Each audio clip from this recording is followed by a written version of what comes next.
You are listening to the new man beyond the macho jerk and the new age wimp.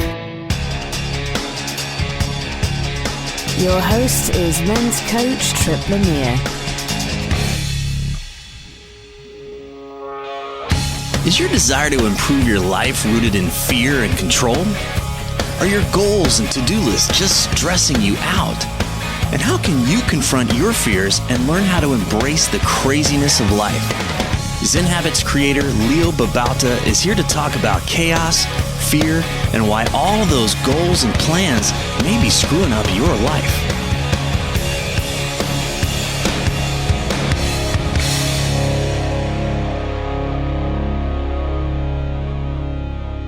Welcome to The New Man. Today we're talking with Leo Babauta. He's an author and the creator of one of the most popular and useful sites on the web, ZenHabits.net. Leo, thanks for taking the time to talk today. Sure. Thanks for having me. So recently I read a post that you wrote called The Unpredictable Freedom and Sweetness of Chaos. And as a person, it resonated deeply with me and my own experience. And it also made me realize how, I'm going to say, disgusted I get by the constant message of do more, be more, keep achieving that's so prevalent in personal development, where it's all about goals and productivity and outcomes and expectations. So you were advocating in this post, you were advocating an approach of letting go and embracing uncertainty, but this doesn't get discussed a whole lot. So I'm just, in your own words, what were you trying to communicate with that post? Yeah, well, this is definitely a departure from where I used to be probably 5 years ago, when I was definitely all about doing more and getting things done and being super productive and efficient. And so this is a complete reversal. I used to be that guy, and I have nothing against that guy. But it's for me, it's about completely switching gears and figuring out what's really important and letting go of all of the things that I kind of grew up with. And so chaos would be a good example of that. For me, it was always about being in control, knowing, controlling your day, controlling your plans and your goals, taking charge, taking action, and never having chaos. If there's chaos, that means you need to get your act in order, and so, and chaos was always this negative, kind of scary thing, it's something that you don't want. But what I've learned is that life is chaotic and there's no way to completely control it. And when we think we're completely in control, that's when we learn we're completely wrong. It's usually a very humbling moment at that time too. Yeah, absolutely. I mean, it could be where, someone who you admire and who seems perfectly healthy, just dies. That really hits home for you. And that's happened to me. And then you realize, that could happen to you at any moment and you don't control that. And no matter how good you try and take care of yourself and eat right and all of that stuff. And so, yeah, that's, to me, it's about realizing that, first of all, that fundamental thing that life is chaotic. You're not completely in control. And then saying, okay, if that's true, where do I go from there? How do I make the most of this, and be able to deal with the chaos?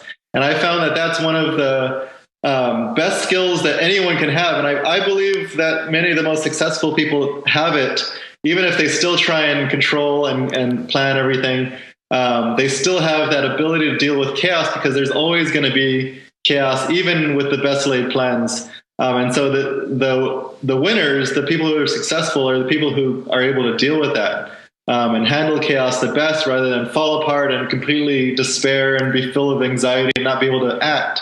You need to be able to act in the middle of that chaos. And that's a hugely useful skill.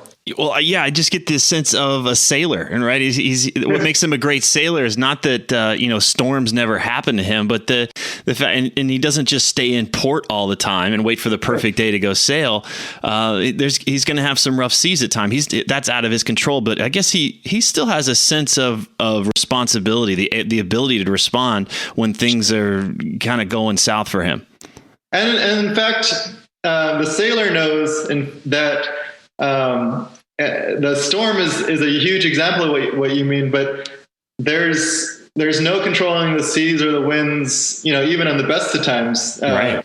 you might, you might have a good idea of how things are going, but all of a sudden there's something that comes from one side, or the ocean is completely unpredictable. And so you have to be able to deal with that at all times, sometimes less, not as much as in a storm, but it's always there. And so you need to be able to deal with that. And the best people can deal with it in good times and in bad. But the bad times is when it really hits home. But if you can practice that at all times, then you're prepared for anything. And that's a really good feeling. Well, let's talk about where you were. You said 5 years ago, and you've got a big family. You've got 6 kids, and you were working 2 jobs, from what I understand, and then launching, your online writing and books and stuff. So you're good at getting things done. You have to manage a lot of stuff. So just describe us, give us a picture more of your mindset back then. Not Yeah, I mean, absolutely. I was. I had a full-time job. I was freelance, writing on the side, trying to, not only pay the bills for feed my 6 kids and everything, but, also to get out of debt. We were hugely in debt, and that was a big goal of ours. And so then I started Zen Habits because I had been changing my life. And so I had this blog that I was trying to get done on the side of all of this other stuff. Plus I was, the kids had all of them had soccer and school stuff going on, and it was a very busy life. And so, you had to have, a schedule that managed everything. You had to get good at task lists and getting things done and prioritizing and all of that stuff. I've definitely been there. And, my life is different now that I'm, out of debt and simplified my life a bit, and my work life is a little simpler. But I think no matter which life you're in, you need to have that ability to deal with chaos. So I'm not sure if I answered your question. Well, yeah. Well, I'm just wanting to get an image here, because I can imagine that the guy that's out there right now and his life is just full on chaos. He's like, well, yeah, I can deal with it whenever I can deal with chaos when things are calmed down. I'm out of debt and I'm not working 2 jobs and stuff. Sure. Do you think that you could have heard the message in this post 5 years ago and actually started to apply it then? I think it would have been harder for me to hear it because I was so focused on getting things done. And so I know that the message that I'm sending out right now is probably of limited use to people, just because that's not what they're looking for. But I believe it's extremely useful to anybody.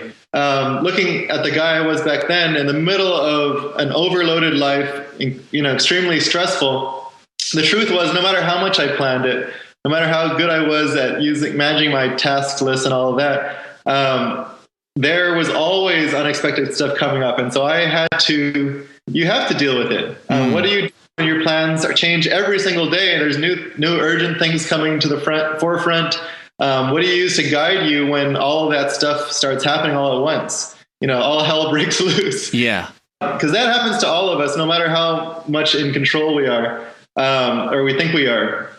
It happens, and on a daily basis, sometimes in a large scale, sometimes on a small scale, and you have to be, kind of calm in the middle of that storm and figure out how to deal. And, where are your values? Where are your principles that guide you? And how do you deal with all this incoming stuff and still stay afloat, Got it. A few years ago, a friend of mine accused me of being a personal development jackass. That was his term. And that I was trapped on this ladder or this treadmill of there's always something to improve. There's always something else that needs to be done, and that I wasn't enjoying life as it is in the moment. And I realized, oh my gosh, yeah, you're right. That's why I'm so miserable too. So let's talk about goals and being productive. And then what does it mean to let go of goals? Are you saying that goals and plans are just a waste of time, or do they still fit into this? I think that they are tools that I believe are given too much importance. I think that they are central in our society, especially when it comes to work. We believe that goals are the way that you get anything done in life, whether it's work or setting personal life goals, and they're necessary. But they're just tools, and I don't think that they're a complete waste of time. But you have to realize the value that tools have, and that they don't fit into every task. You don't use a hammer to, screw in a screw, right? Yeah. You could try, but it would be messy. And so goals can be used, I think, sometimes. I'm not saying that they're completely useless, but you have to realize that they have limitations. For example, goals, you're setting a goal for some time in the future saying, this is where I want to end up, not knowing what's going to happen between now and that point in the future. We can't predict the future. We don't know, someone might die in our family. We might lose our jobs. There's so many things that could happen. There's opportunities, doors that might open. And if you are heading down one direction and a door opens that tells you, you could go in a completely different direction, what do you do then? I mean, do you say, I'm going to stick to that goal because I set it, a year ago and I'm not going to change no matter what, which results in a very inflexible style, which means you're going to miss a lot of really great opportunities because you hadn't foreseen them when you started setting your goals.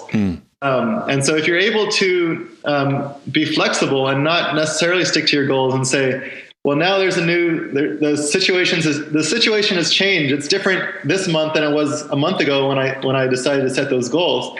What are you going to do then? Are you going to reassess and be flexible or try and stick to that goal no matter what?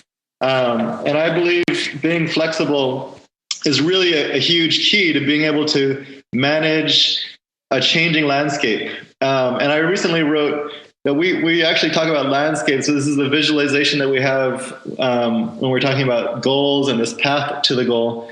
But the truth is that we're not on land, we're on sea. And so you need to be able to sail or surf this changing tide and currents and waves because it's always changing and it won't be the same, a month from now as it is today.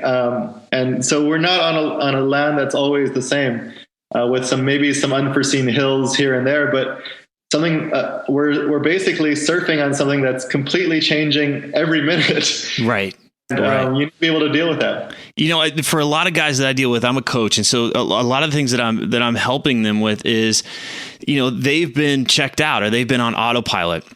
Right. And so they haven't set a direction for themselves. They haven't even created that goal of, all right, well, let's say the genie were to pop out of the bottle. What do you want? What direction, if you were on the sea, what direction would you want to even say, hey, it's west. Let's just go west.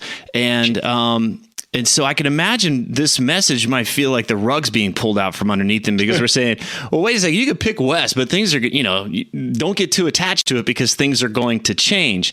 So I imagine there's got to be a core sense of, what do I value? I mean, what has me even choosing to go west to begin with? What even has me saying, hey, I want to get another job, or I want to move to a different city, or I want to get out of debt? Those are the directions that we want to take in our lives, but we can't be too attached to that because other things may come along in life. So I'm just curious if you've got something to say for that guy that's just starting to find his own direction, and it's not a black and white world. Either you're drifting along or you're rigid. How does he go about that? Well, I mean, I think goals are great. Like in that case, I think goals are a great tool for giving you some direction. And I have no problem with that at all. I think that would be a huge step for, someone who's on autopilot and really going nowhere, and doesn't know what they're doing and really doesn't have any, real sense of purpose. But I think a useful thing, even for that person, is to say, okay, you decided you want to go west. Or you want to be here in a year or two. So the question then is why? Why do you want to be there? Why is that important to you? What about that is important to you? And how does that speak to you and your values and who you are? And that's a deeper question that a lot of people don't even want to get to because, there's just too much going on right in front of their face that they can't, take a minute to look into those deeper things. But I think the why is a really important thing. And if you figure out that why, then you really don't need to say west, because every minute of the day you will have that why guiding you. And so let's give an example of someone who says, okay, in 3 years, I want to be promoted to manager of my office, right? Right. Or whatever the goal is. But let's take that. And you say, I want to be manager. And then what if you ask yourself, why? Why do you want to be manager?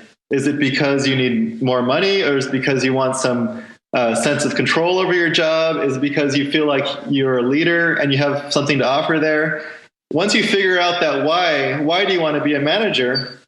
You can now say, okay, well, this is what's important to me. It's important to me to be a leader and help other people realize their dreams, right? Maybe that's something that's important to you. And then if you get fired and you don't reach that manager's job, it really doesn't matter that much because you still know what your purpose is, what your values are.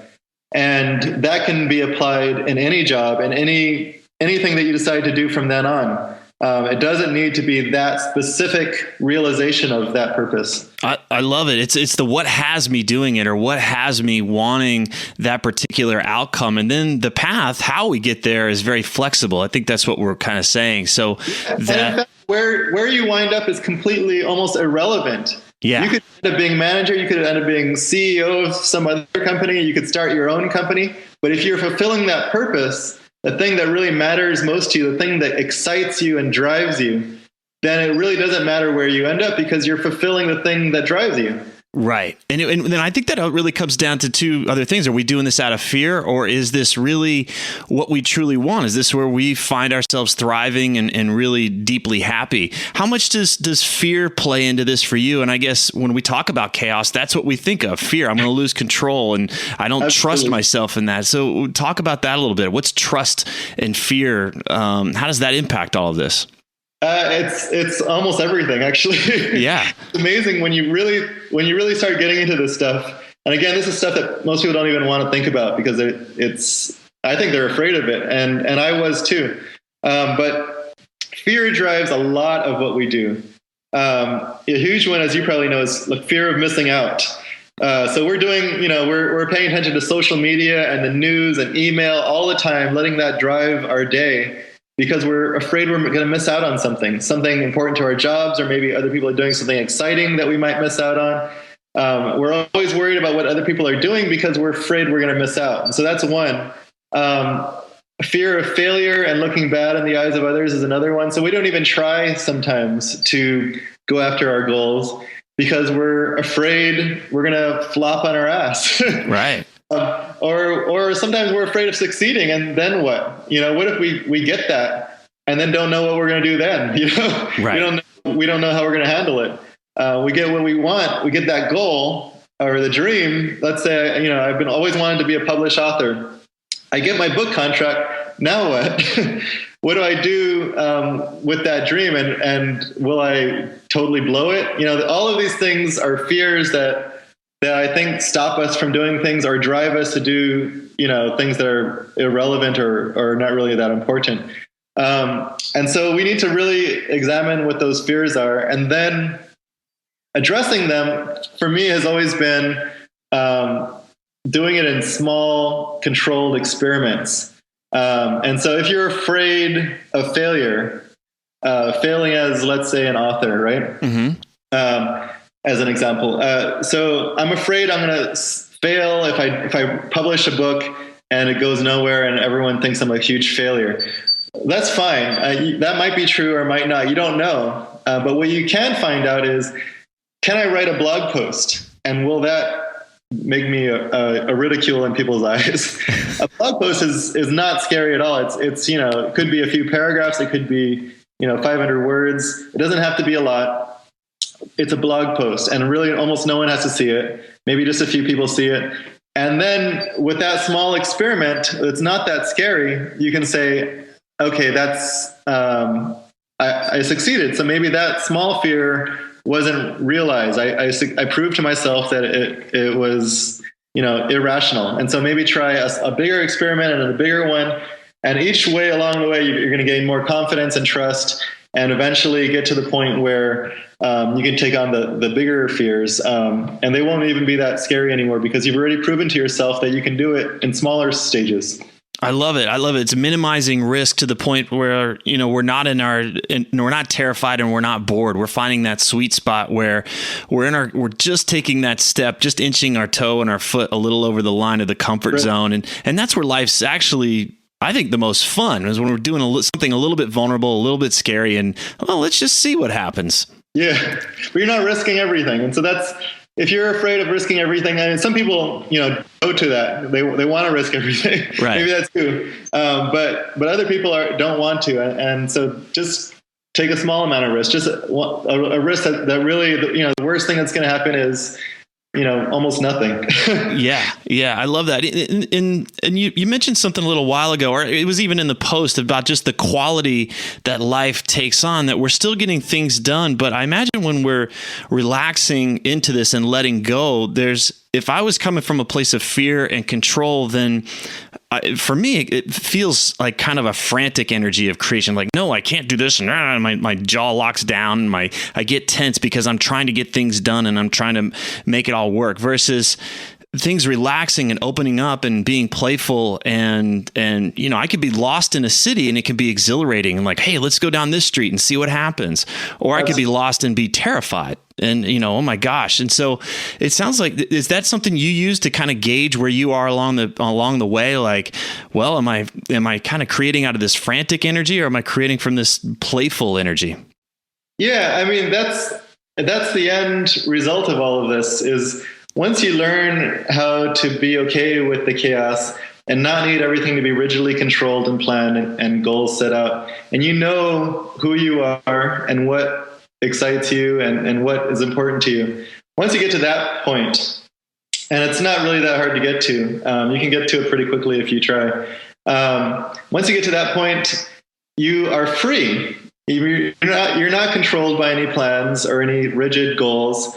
You're able to, like you said, walk about a city and go anywhere you want, explore anywhere you want to. And that's something that some of us have already discovered in travel. We can basically just explore with no real end goal, just see what we find, right?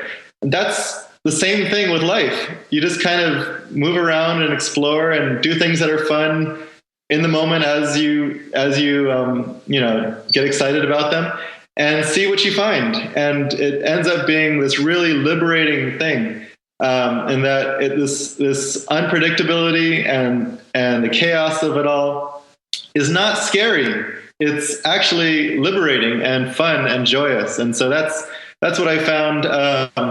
And it's completely the opposite of where I used to be. So but it's really amazing. It sounds like that might be the longer interview. It's like, how do we get to that point where we've built up our risk tolerance to be able to play in situations that before used to terrorize us a bit? Well, I would say the same thing is just start small. You don't need to, rip your whole life apart and say, okay, I'm going to do everything different today for the rest of my life. Right. You can say for the next hour, let's have no plans. Let's just work on something that's exciting me. Figure out what does excite me, because that's the first question. Figure out what's important to me just for this hour, and let go of the plans then. And maybe you can't do it right now, but maybe you could say tomorrow morning, the first thing for the first hour of my day, I'm just going to go with what I want to go with and not have any plans. And, an hour is a small, a non-scary experiment. So you can probably do that. Beautiful. Well, let's underline that. What can a guy do today if he really wants to make a difference here? Maybe you just underline it, but what would you recommend that the guy does today to start to embrace this chaos and be a little more playful with things and just start to let go in his life? Yeah. This, like I was, mentioning, it's like surfing. You're kind of learning to surf. And so what I would say is start with the easier skills and then build up to, the more ninja skills. Mm-hmm.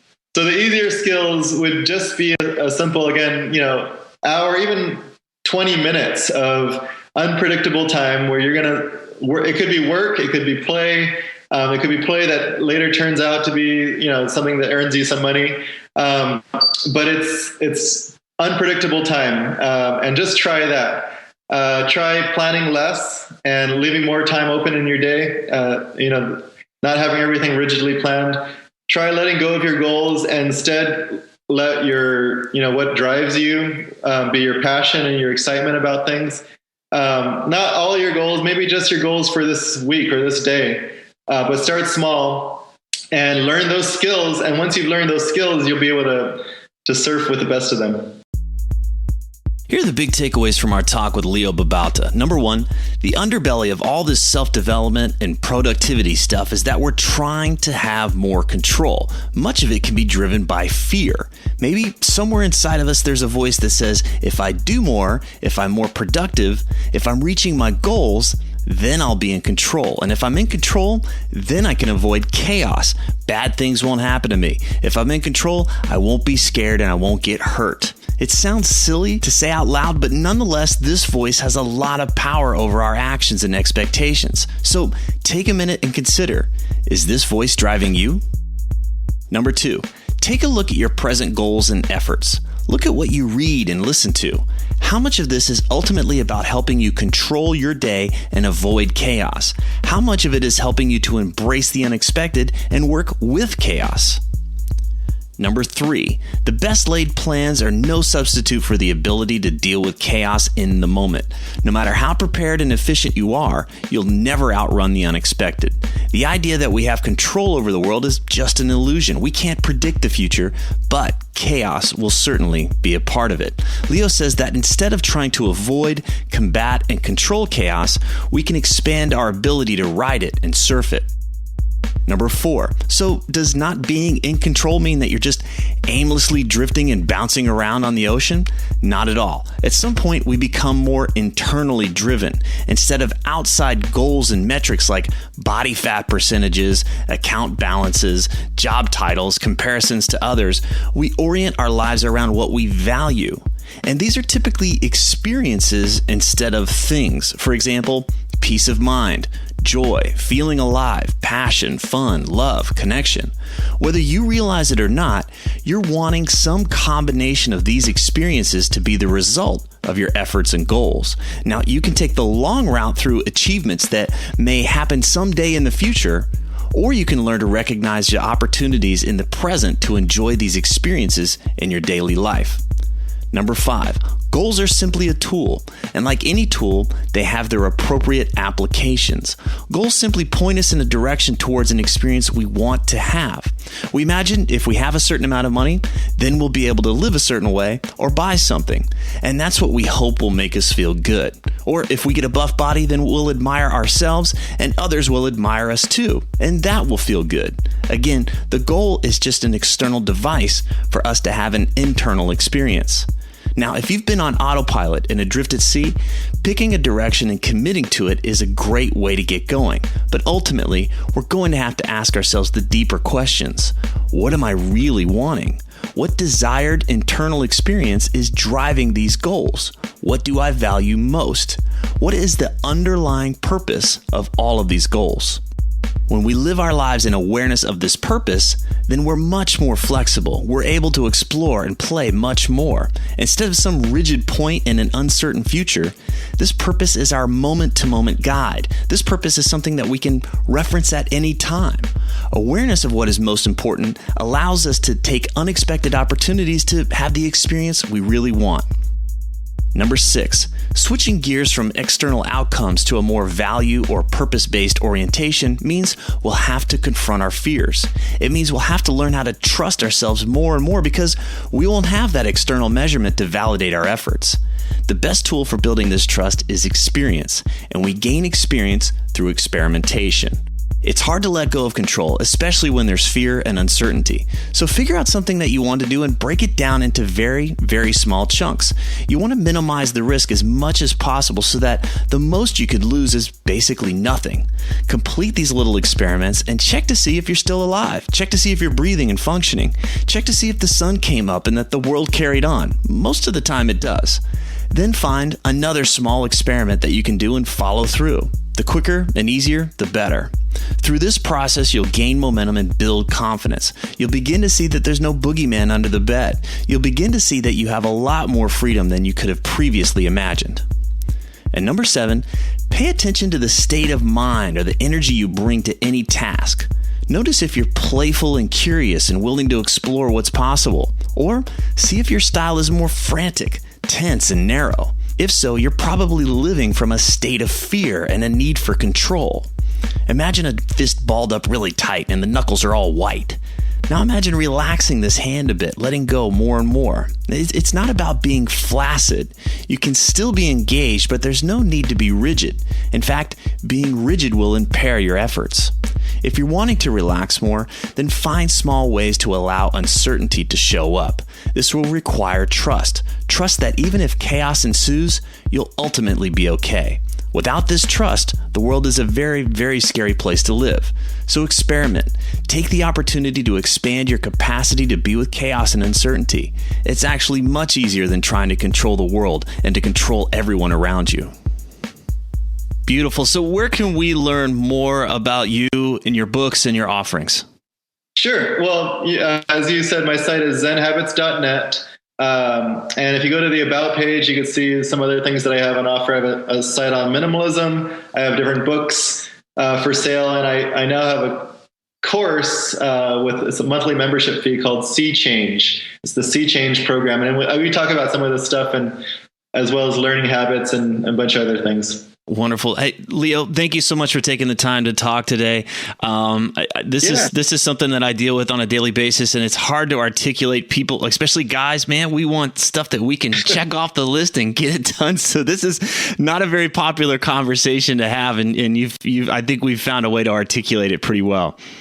Yeah, well, thanks for having me. I always like talking about this stuff, so I appreciate the opportunity. There's so much more to The New Man than these interviews, so visit thenewmanpodcast.com and join the mailing list so you never miss another update. Thanks for listening.